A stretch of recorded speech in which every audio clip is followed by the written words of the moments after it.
What's up guys, welcome back to our video. In this video, I'll be showing you how to complete the third Radiant Shard in Cookie Run Kingdom.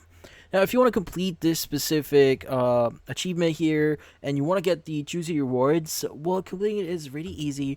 It is actually based on what it actually says in here. So what you need to do is you just need to clear any dark mode stage in Crispia 12 times.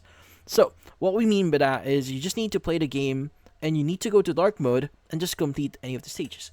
So you want to go and just hit on play at the bottom right of your screen. And from here, you want to go to dark mode. So you see at the very top here, have story, dark mode, and master. You want to choose dark. Now in here, you want to go and choose whichever is available for you. So you want to go ahead and choose one that is available for you, like Land of the Little Big Dreams here. You can go and access that. And once you've accessed that, you should be able to see different stages in here. So you want to go complete all the stages. So in this case, you want to complete it 12 times, so until the end. But once you've completed that and just play the game, you should be able to get or complete the third Radiant Shard here once you go back to your homepage or in your town, buddy. Yeah, in this case, that's about it. So if you found this video helpful, don't forget to leave a like or maybe subscribe to our channel. Thank you for watching.